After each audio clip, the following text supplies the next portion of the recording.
warga asal Takalar, Sulawesi Selatan ditangkap Badan Narkotika Nasional Provinsi Sulawesi Tenggara.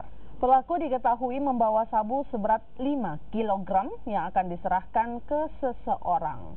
Dari tangan pelaku, petugas BNN Sulawesi Tenggara menyita narkoba jenis sabu seberat 5 kg yang tersimpan dalam wadah plastik besar.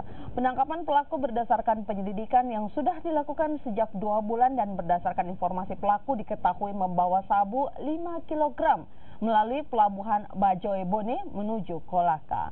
Pelaku yang merupakan supir angkot ditangkap saat berada di sebuah warung makan di perbatasan Kota Kendari dan Kabupaten Konawe saat menunggu seseorang yang akan mengambil paket sabu tersebut.